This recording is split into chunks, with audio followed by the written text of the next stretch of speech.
Bonjour, nous allons vous parler de La guerre, Yes Sir, de l'interprétation de l'œuvre qui a été écrite par Roch Carrier. Donc,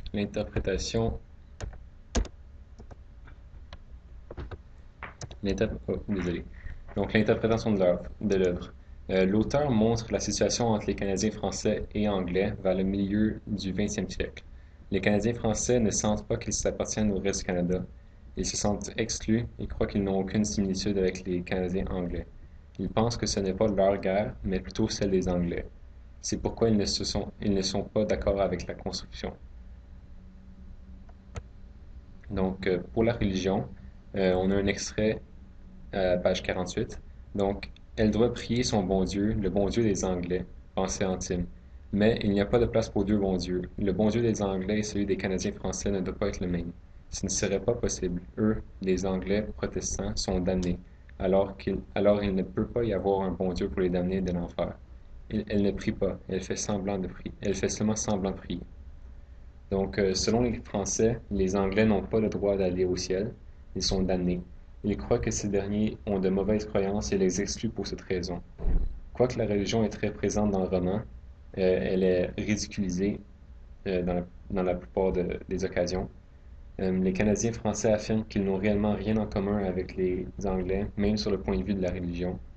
Même lorsque les Anglais, comme dans l'extrait Molly, tentent de les aider, ils continuent de les repousser hors de leur vie en les jugeant de toutes sortes de façons.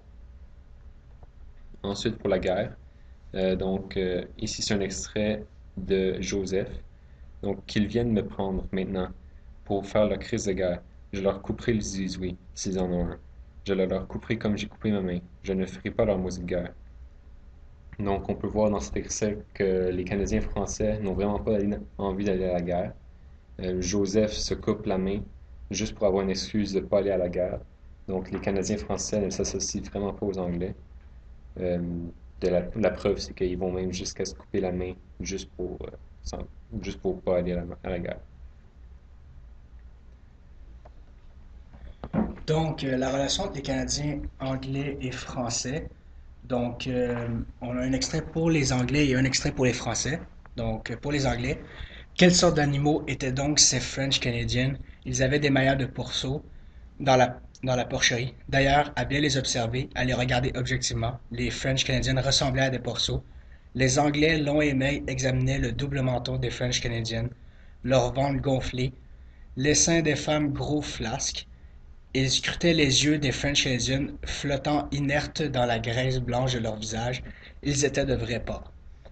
Pour les Français, on a le même extrait que pour la religion. Donc, il doit prier son bon Dieu, le bon Dieu des Anglais, pensée intime, mais il n'y a pas de place pour deux bons dieux. Le bon Dieu des Anglais et celui des Canadiens français ne doivent pas être le même. Ce ne serait pas possible. Eux, les Anglais protestants, sont damnés, alors il ne peut pas y avoir un bon Dieu pour les damnés de l'enfer. Elle ne prie pas, elle fait seulement semblant de prier.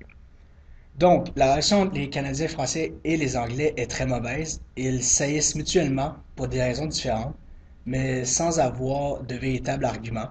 Ce sont principalement des préjugés non justifiés. Donc, pour le point de vue des Anglais, les Français sont peureux par rapport à la guerre, puis ils ont une image et une attitude de porc. Du point de vue des Canadiens français sur les Anglais, ben, c'est des damnés, donc ils n'ont pas vraiment de religion. Et c'est des ennemis parce qu'ils appartiennent à l'Angleterre. Donc, le portrait des Canadiens français. On a un extrait ici. Pourquoi t'a-t-il envoyé ici? Je suis fatigué, c'est fatigant la guerre. Page 15. Donc, dans cet extrait, on peut voir que les personnages du roman sont plutôt paresseux.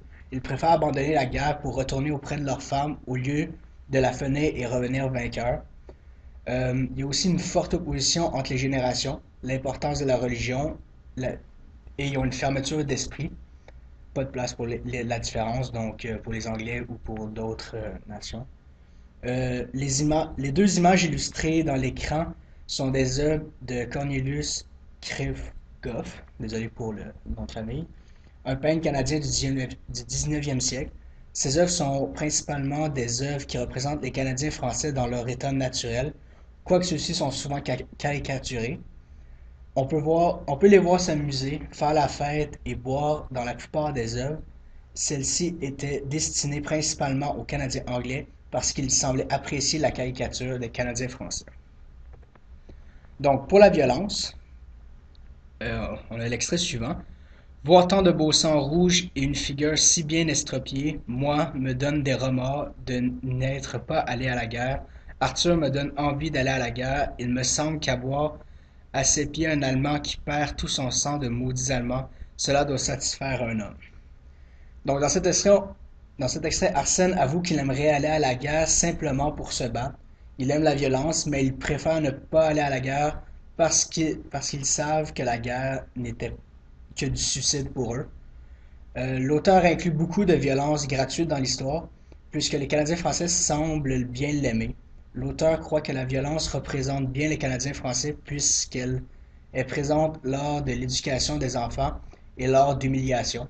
On parle également de satisfaction, comme si dans la nature des Canadiens français c'était satisfaisant de voir un homme mourir. Donc, l'humiliation, l'extrait suivant. Arsène l'écoutait hébété dans son long sous-vêtement de laine qui recouvrait ses cheveux au cou. Birubé répétait: Il te faut un uniforme. Les femmes avaient un équivoque sourire aux lèvres. Les hommes s'amusaient à gorge déployée. Birubé empoigna les sous-vêtements d'Arsène à l'encoulure, une main de chaque côté de la longue rangée de boutons qui commençait au cou et descendait jusqu'à l'enfourchure sans lâcher prise, et il écarta vigoureusement les mains, les boutons s'envolèrent, le sous-vêtement tomba, la poitrine blanche d'Arsène apparut, son ventre de graisse luisante. Quand Arsène, sans résistance, eut été mis tout à fait nu, les villageois riaient autant que leurs hommes. Les villageoises riaient autant que leurs hommes. Arsène lui-même éclata de rire. Donc, dans cette essai, on peut voir que l'humiliation fait vraiment partie de la vie commune dans la communauté canadienne-française, à un tel point que même la victime se met à rire d'elle. Donc, selon l'auteur, l'humiliation fait vraiment partie de la vie courante, puis ça n'a rien de fâcheux. Donc, par la suite, je vais parler de la langue. Premièrement, j'ai un extrait à la page 17, Calice de tabarnak. En fait, le langage des Canadiens français contient beaucoup de sacres vulgaires et représente bien le début du joual assez exagéré. En fait, les Canadiens français utilisent principalement des termes de leur religion parce qu'ils sentent que c'est encore plus fort. Les mots associés avec la religion sont interdits, en quelque sorte, ce qui leur donne une certaine satisfaction lorsqu'ils les utilisent en tant que jurons. On peut voir qu'ils cherchent à se donner une nouvelle identité pour ensuite se différencier du reste du Canada anglais, étant donné qu'en fait les Anglais n'utilisent pas de jurons. Et en fait, on peut voir un joual qui se développe et les rapports oraux entre les Canadiens français et les Canadiens anglais qui se détériorent en fait. Le mélange du comédie-tragédie. L'extrait suivant à la page 31. Madame Joseph siffla entre ses doigts pour appeler le chien qui s'éveilla et obéit. Par la porte, elle lança la main dans la neige. Le chien se précipita en grognant de satisfaction. Dans le roman, on peut compter beaucoup de scènes absurdes et ridicules. Par exemple, Madame Joseph sauve la main de son mari alors que les enfants jouaient au hockey avec. Mais par après, elle la donne au chien qui mange sa main congelée. On peut dire de cette scène que c'est plutôt absurde parce qu'elle l'a enlevée à des enfants pour la remettre à un chien qui va la manger. L'histoire du roman se base autour de la mort de Corriveau, qui est un événement tragique, mais les villageois font la fête, boivent et font les imbéciles autour de son cercueil.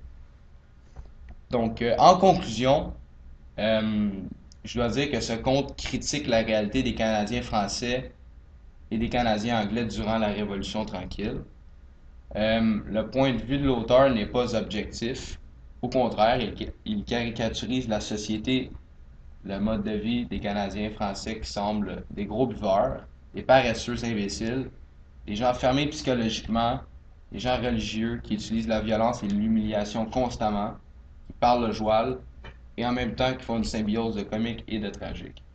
En fait, l'œuvre de Roch Carrier reflète une réalité parallèle où la conscription aurait eu lieu, encore une fois, Bref, on ne peut pas prédire ce qui aurait pu se passer.